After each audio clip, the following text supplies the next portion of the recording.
Guys बहुत अब कैसे आप सब लोग। My name is Arvind Arora और आप मुझे देख रहे हैं अनअकैडमी प्लेटफॉर्म पे। चलिए गाइस सॉलिड स्टेट में आगे चलते हैं। अगर आप जेईई नीट की प्रिपरेशन कर रहे हो, बोर्ड एग्जाम की प्रिपरेशन कर रहे हैं, तो ये चैप्टर बहुत इंपॉर्टेंट है। फर्स्ट चैप्टर आपका, इसमें से काफ़ी क्वेश्चंस आते हैं और मेरे लेक्चर्स आपको काफ़ी ज़्यादा मदद करेंगे इस चैप्टर को समझने में। तो अभी हम क्या टॉपिक करने वाले हैं, हम लोग देखने वाले हैं यूनिट सेल का डेंसिटी क्या होता है। अमूमन जेईई और नीट में डेंसिटी पे क्वेश्चन आते हैं, बहुत ही कॉमन क्वेश्चन है, इवन बोर्ड एग्जाम में भी बहुत आते हैं। ठीक है, साथ ही साथ हमको ऑक्टाहेड्रल वॉइड देखते हैं यूनिट सेल में कहाँ होते हैं। तो हम लोग सबसे पहले ऑक्टाहेड्रल वॉइड देखेंगे, उसके बाद डेंसिटी का फॉर्मूला देखेंगे। ठीक है, so are you guys ready? चलिए शुरू करते हैं फटाफट से। लेकिन उससे पहले as usual this is my profile page on Unacademy platform guys. और अभी मैं एक वेरीफाइड एजुकेटर हो गया हूँ अनअकैडमी पे। अगर आपने अभी भी फॉलो नहीं किया है तो प्लीज़ फॉलो कर लीजिए। अभी 5100 यानी कि 5100 फॉलोवर्स मैंने कंप्लीट कर लिए हैं। Thank you so much for that. और अगर अभी भी आपने फॉलो नहीं किया तो प्लीज़ फॉलो कीजिए और एनरोल कीजिए फॉर एवरी कोर्स। यहाँ पर साइड में एक एनरोलमेंट का बटन दिया हुआ है जिसको दबाइए, जिससे आपको क्या होगा, लेक्चर का नोटिफिकेशन समय से मिल सकेगा। गाइज अगर आप चाहते हैं कि आप समय से नोटिफिकेशन मिले और आप उसको तुरंत देख के अपना चैप्टर पूरा कर ले, तो आप फॉलो कीजिए और एनरोल कीजिए, which is free of cost, जिसका कोई चार्ज नहीं है। सबसे अच्छी बात ये, अभी 13 कोर्सेज लाइव कर चुका हूँ, 220 से ज़्यादा वीडियो बना चुका हूँ। मेरे बारे में रिक्वायर्ड इन्फॉर्मेशन आपको यहाँ से मिल जाएगी। आई होप आपको समझ में आ गया होगा। और प्लीज़ मैं आपसे रिक्वेस्ट करूंगा कि नीडी स्टूडेंट जो उनको आप शेयर जरूर कीजिए। चलिए आज के टॉपिक पे मूव करते हैं। आज का हमारा टॉपिक रहेगा ऑक्टाहेड्रल वॉइड्स देखेंगे यूनिट सेल में कहाँ होते हैं, और साथ ही साथ हम लोग क्या देखने वाले हैं, डेंसिटी ऑफ यूनिट सेल को देखने वाले हैं। तो चलिए फर्स्ट ऑफ ऑल तो ऑक्टाहेड्रल वॉइड्स कहाँ होते हैं, पहला अपने पास यही है। तो देखिए बड़ा इंपॉर्टेंट है, और उस पर एक छोटा सा न्यूमेरिकल भी करेंगे हम लोग, तो मैं आपको कराऊंगा, और वो न्यूमेरिकल काफी ज्यादा पूछा जाता है। सबसे पहले तो ऑक्टाहेड्रल वॉइड होता है एकदम यूनिट सेल के सेंटर पे। देखिए ऑक्टाहेड्रल वॉइड का मतलब क्या होता है, ऐसा वॉइड जो कि 6 एटम से घिर के बना हो। सोचिए कि एक यूनिट सेल है, ये पूरा एक यूनिट सेल आपको दिखाई दे रहा है, उसके बीच में, बिल्कुल बीच में एक एटम पड़ा है।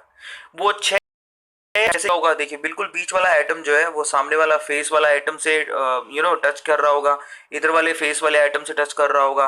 टोटल फेस कितने होते हैं, 6। तो 6 फेसेस में जो एटम लगे हुए हैं बीचों बीच, ठीक है, तो वो क्या कर रहे होंगे, सेंट्रल एटम को घेर रखे होंगे ना। तो इसका मतलब क्या हो गया, जो सेंटर पे आपको वॉइड दिखाई दे रहा है, एक्चुअली वो कौन सा वॉइड होता है, वो ऑक्टाहेड्रल वॉइड होता है। क्लियर हो गया सबको? तो एक तो होता है सेंटर पॉइंट पे, और एक ऑक्टाहेड्रल वॉइड्स होते हैं आपकी जो एज होती है ना उसके सेंटर पे, ये एज है देखिए, और इसका सेंटर पकड़ लीजिए। यहाँ पर अगर कोई एटम होगा तो इसको, यहाँ पर अगर कोई स्पेस होगा तो इसको हम लोग ऑक्टाहेड्रल वॉइड कहते हैं। क्यों? क्योंकि ये भी 6 से घिरा होता है। जरा चेक करो, ये देखो यहाँ पर साइड में पिक्चर भी दिखाई हुई है जिसका आपको और क्लैरिटी होगी। देखो ये हमारे लिए ऑक्टाहेड्रल वॉइड है। ऐसा क्यों? क्योंकि इसके ये एक बॉल, दूसरी बॉल, ऊपर तीसरी, नीचे चौथी, ये साइड पांचवी, ये साइड छठी, क्योंकि फेस पे आपके एटम है।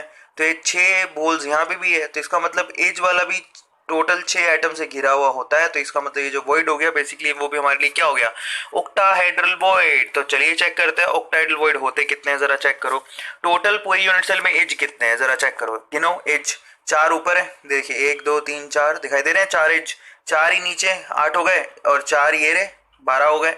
12 एज होते हैं, और एक एज पर अगर कोई एटम पड़ा है तो वो कितना पार्ट उसका यूनिट सेल के अंदर होता है, इमेजिन करो, सिर्फ 1/4 पार्ट ही होता है। सबसे अच्छी बात ये, इमेजिन करके देखो, अगर यहाँ पर कोई एज पे कोई एटम पड़ा है तो उसका सिर्फ 1/4 पार्ट ही आएगा इस यूनिट सेल के अंदर। खुद से क्या करो, आप क्यूब ले लो, ठीक है, कम से कम है ना, आप 4 क्यूब रखो अपने पास, तो अपने आप अंदाजा हो जाएगा कि कोई अगर बीच में एक बॉल पड़ी है तो वो चारों क्यूब के अंदर आ रही, तो 1/4 पार्ट एक क्यूब के अंदर आएगा।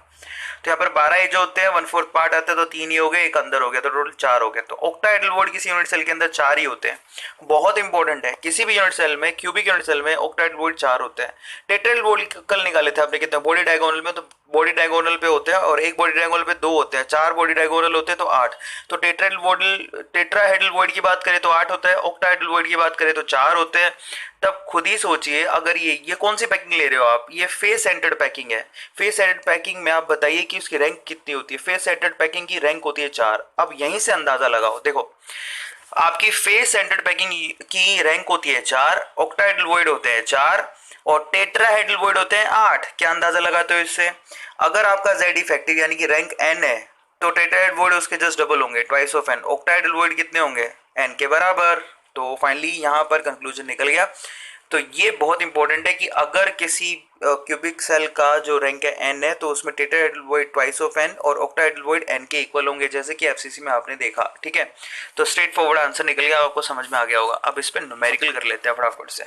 सो चलिए गाइस न्यूमेरिकल करते हैं। देखिए क्या कहता है आपसे, a crystal is made up, आपके पास एक क्रिस्टल है, वो किससे बना है, 3 type of particles X Y Z से बना हुआ है। अब इसमें कहता है कि वेयर जेड फॉर्म सीसीपी, आपके जेड जो है एटम वो सीसीपी बनाता है, सीसीपी क्यूबिक क्लोज पैकिंग बनाते हैं, यानी कि एबीसी एबीसी एबीसी वाली। ठीक है, एक्स कहाँ है, x is at all tetrahedral void, इसको एफसीसी पैकिंग भी कहते हैं। और एक्स कहाँ रख दिया आपने, टेट्राहेड्रल वॉइड जितने वहां पर रख दिया। वाई को कहाँ रखा है, ऑक्टाहेड्रल वॉइड पे। तो पूछता है मॉलिक्यूलर फॉर्मूला बताओ। तो अब आपको पता है सीसीपी पैकिंग के अंदर, अभी आप पढ़े हो सीसीपी पैकिंग में टोटल एटम कितने होते हैं, 4। इसका मतलब जेड की वैल्यू कितनी आएगी, 4। ऐसा क्यों, क्योंकि आपके पास देखिए कॉर्नर पे 1 मिलेगा, फेस पे 3 मिलेंगे, तो टोटल 4 हो गया। टेट्राहेड्रल वॉइड कितने होते हैं, अगर रैंक 4 है तो टेट्राहेड्रल वॉइड जस्ट डबल होते हैं। इसका मतलब आपके पास एक्स कहाँ है टेट्राहेड्रल वॉइड में, तो वो 8 हो गए। वाई का रखे हैं ऑक्टाहेड्रल वॉइड में, तो वो 4 हो गए। अभी आप पढ़ के आए हो, देखो जरा, ये एन है तो ये 2n है, ये एन है। क्लियर है, इसका मतलब आपको मालूम पड़ गया कि यहाँ पर जो z है वो 4 है, y है जो 4 है, लेकिन x 8 है। तो रख दो z 4 y 4 x 8। तो यहाँ पर जो आपका फॉर्मूला बन गया इसको सिंप्लीफाई कर लो, x2 zy या x2 yz, सिंपल है। अब इसी में नीचे सवाल पूछा है, कहता है कि if all atom at a body diagonal, आपने किसी एक बॉडी डायगोनल में से, देखिए ये यूनिट सेल है, इसके एक बॉडी डायगोनल में से आपने क्या किया, आपने एटम को रिमूव कर दिया। कहाँ कहाँ से रिमूव हुए जरा सोचो, एक तो कॉर्नर ये रहा, एक कॉर्नर ये रहा, 2। अब बॉडी डायगोनल सेंटर से तो निकलेगा ना, तो सेंटर वाला भी आपने गायब कर दिया, सही है। और बॉडी डायगोनल में टेट्राहेड्रल वॉइड भी होते हैं, आपको पता होगा। एक बॉडी डायगोनल पे, मैंने पढ़ाया था लास्ट वीडियो में, जाके देखो, एक बॉडी डायगोनल पे टेट्राहेड्रल वॉइड होता है। आपने क्या क्या हटा दिया, कॉर्नर वाला एटम हटा दिया आपने, टेट्राहेड्रल वॉइड हटा दिए और सेंटर वाला एटम हटा दिया। ठीक है, तो चलो, तो कहता है आपसे कि अगर आपने बॉडी डायगोनल के सारे जो आपके पास एटम है वो रिमूव कर दिए तो मॉलिक्यूलर फॉर्मूला बताओ। तो किस किस पे फर्क पड़ेगा, सबसे पहले तो Z, क्योंकि आपने कॉर्नर के एटम हटा दिए तो Z पे फर्क पड़ जाएगा, क्योंकि Z तो कॉर्नर पे था। आपने 2 एटम हटा दिए तो कॉर्नर पे कितने बचे, 6 ही बचे, क्योंकि कॉर्नर 8 होते हैं, 2 हटा दिए तो 6 बचे, 6। और 6 कॉर्नर पे, एक कॉर्नर पे कितना होता है 1/8, तो 6 पे कितना हुआ 6/8, सही है। फेस तो उतने रहेंगे, फेस से तो कुछ हटाया नहीं है आपने, तो 6 × 6 फेस होते हैं, 1/2 पार्ट होता है, तो टोटल Z तो है 15/4। सबको समझ में आ गया, इन दोनों को जोड़ दिया। टेट्राहेड्रल वॉइड, आपने जब आप बॉडी डायगोनल में हटा रहे थे तो आपने टेट्राहेड्रल वॉइड के 2 एटम हटा दिए। खुद ही सोचो, टेट्राहेड्रल वॉइड के थे 8 होते हैं ना टोटल, 2 हटा दिए तो 6 बचे, तो x की वैल्यू कितनी हो गई, 6। अच्छा, क्योंकि x था टेट्राहेड्रल वॉइड के अंदर। अब आपने क्या किया, एक सेंटर पे से हटा दिया, और मैंने आपको कहा था कि ऑक्टाहेड्रल वॉइड सेंटर पे होता है, इसका मतलब आपने y को हटाया है, तो एक y हट गया, तो 4 में से कितना बचा, 3। तो फाइनली कितना हुआ, x 6 है, y 3 है और z 15/4 है। तो इसको आप सिंप्लीफाई करो। ठीक है, यहाँ से क्या हुआ, एलसीएम ले लो 4, तो 6 × 4 24 एंड 3 × 4 12 एंड z कितना हो गया 15। ये डायरेक्ट आंसर आ गया, इसको और सिंप्लीफाई कर सकते हो तो कर लो। ठीक है, तो ये कितना आएगा, दैट इज 8 4 एंड 5। ठीक है, सो फाइनली 3 से इसको आपने सबको डिवाइड कर दिया और फाइनली आंसर आ गया ये। अभी क्लियर है आप लोग कैसे करते हैं, एक बार दोबारा से देख लो अच्छे से। मैं आपसे कहूंगा कि लास्ट जो वीडियो है ना उसको ध्यान से देखो, तब आपको ज्यादा समझ में आएगा, आपको पता लगेगा कि एक्चुअली टेट्राहेड्रल वॉइड कहाँ होते हैं, ऑक्टाहेड्रल वॉइड कहाँ होते हैं। अगर इस चीज की क्लैरिटी हो गई तो समझ में आ जाएगा। ठीक है, और ये क्वेश्चन बहुत पूछे जाते हैं बाय द वे एग्जाम में। ठीक है, और ऐसा क्वेश्चन, एक सिंपल जो क्वेश्चन आपको करवाया ना, ये वाला क्वेश्चन तो बहुत ज्यादा पूछा जाता है, तो इसको प्रैक्टिस कर लो। बाकी ये क्वेश्चन तो एडवांस लेवल के पॉइंट ऑफ व्यू से था, पर फिर भी देख लो, बहुत अच्छा सवाल है, मे बी आपके मेन्स में भी आ जाए, क्योंकि पुराना हो गया क्वेश्चन। अब देखिए नेक्स्ट हमारे पास जो टॉपिक है वो है डेंसिटी ऑफ यूनिट सेल। देखिए किसी यूनिट सेल की डेंसिटी कैसे निकालेंगे, मास बाय वॉल्यूम। आज यूनिट सेल में मास किसका होता है, एटम का, और वॉल्यूम यूनिट सेल का हमें पता है कि A³ होता है, तो दोनों को रख दो।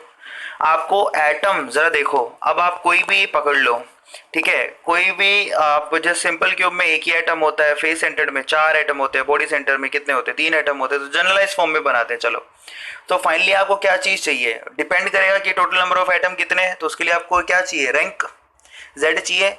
टोटल नंबर ऑफ एटम किससे मिलता है, रैंक से मिलता है। यूनिट में total number of atom rank से पता लगेंगे तो Z हो गया। अच्छा, एक एटम का मास कैसे निकालोगे, देखो एक मोल एटम का मास होता है मोलर मास के बराबर। ठीक है, एक मोल में एटम कितने होते हैं, Na एटम का मास हो गया मोलर मास के बराबर, तो एक एटम का मास कितना हुआ, molar mass divided by Avogadro number. तो आप देखिए रैंक से आपको नंबर ऑफ एटम पता लगेंगे। एक एटम का मास mm/Na होता है, ये आपने रख दिया Z इंटू mm/Na। सबको समझ में आ गया। नीचे क्या करोगे, वॉल्यूम से डिवाइड करोगे। वॉल्यूम कितना होता है, A क्यूब, यूनिट सेल का वॉल्यूम। तो यहाँ पर डेंसिटी आ गई। अभी आपको समझ में आया, दोबारा बता देता हूँ। Z तो यहाँ पर रैंक है, सिंपल के लिए रैंक कितना होता है 1, बॉडी सेंटर के लिए 2, फेस सेंटर के लिए 3, mm क्या है, molar mass of atom, V क्या है, volume of unit cell, Na क्या है, एवोगैड्रोस नंबर, जो कि कितना होता है याद करो, दैट इज 6.023 इंटू 10⁻23। वो रखना है आपको। तो फाइनली हमारे पास ये डेंसिटी का फॉर्मूला हो गया। आई होप आपको आज के वीडियो में सब समझ में आ गया होगा। फिर से एक बार चेक कर लो कि आज हमने क्या किया। फाइनली आज हमने एक तो ये समझा कि ऑक्टाइडल वॉइड कहाँ होते हैं, तो याद रखिए एक ऑक्टाइडल वॉइड जो होता है यूनिट सेल के बिल्कुल सेंटर पे होता है। दूसरा ऑक्टाइडल वॉइड एज पे होते हैं, क्योंकि एज वाला और सेंटर वाला 6 एटम से घिरे रहते हैं। तो टोटल ऑक्टाइडल वॉइड हमने देखे वो सिर्फ 4 होते हैं। फाइनली हमने ये देख लिया कि अगर किसी का रैंक n है तो टेट्राइडल वॉइड ट्वाइस ऑफ n होंगे, ऑक्टाइडल वॉइड n होंगे, ये हमने समझ लिया। उसके बाद हमने एक न्यूमेरिकल किया। न्यूमेरिकल में आपको एक सिंपल लेवल का, बोर्ड लेवल का कराया और एक आपके कॉम्पिटिटिव एग्जाम लेवल का करवाया कि बॉडी डायगोनल से हटा दोगे तो क्या होगा। खुद से दिमाग लगाइए, आपको मालूम पड़ जाएगा। जैसे आपने बॉडी डायगोनल से हटाया, इसका मतलब आपने 2 कॉर्नर के हटा दिए, 2 टेट्राइडल वॉइड के हटा दिए और एक सेंटर के हटा दिए। जिसे हटाए वो आइटम घट गए। फाइनली आपका आंसर ये निकला। अब डेंसिटी की बात करते हैं। Density of unit cell mass by volume होती है और हमने निकाला कि यहाँ पर जो मास निकालेंगे एक जितने एटम है, पहले तो चेक करो एटम कितने होंगे एक यूनिट सेल में, फिर एक एटम का मास कैसे निकालते हैं उसको हम देखा, फिर वॉल्यूम से डिवाइड कर दिया, हमारे पास डेंसिटी का फॉर्मूला आ गया। सो फाइनली इस तरह से आज हमने काफ़ी अच्छे टॉपिक किए हैं गाइस। मैं आपको फिर से कहूँगा कि ये वीडियोज़ को बड़े ध्यान से देखते रहिएगा और कंटिन्यू से सारे वीडियो देखिए। एक आध वीडियो से काम नहीं बनेगा, सीक्वेंस में देखो, क्योंकि हर एक टॉपिक दूसरे पे डिपेंड करता है। और गाइस मैं रिक्वेस्ट करूंगा आपसे कि आप शेयर जरूर करें वीडियोस को उन नीडी स्टूडेंट को, सीरियसली जिनको बहुत ज़्यादा ज़रूरत है, जिनकी मॉनिटरी कंडीशन ठीक नहीं है। देखिए हम चाहेंगे ना भला सबका हो, सिलेक्शन सबका हो, हम भी इसी पर काम कर रहे हैं, आपको भी करना चाहिए। Do share this videos. जितना ज़्यादा आप शेयर करोगे उतना ज़्यादा लोगों को फ़ायदा होगा, आपको ब्लेसिंग्स भी मिलेंगी और बच्चों को फ़ायदा होगा। ठीक है गाइस, सो चलिए अगली वीडियो में मिलते हैं। Till then thank you so much. Follow करना मत भूलिएगा एंड शेयर कीजिएगा। Thank you so much.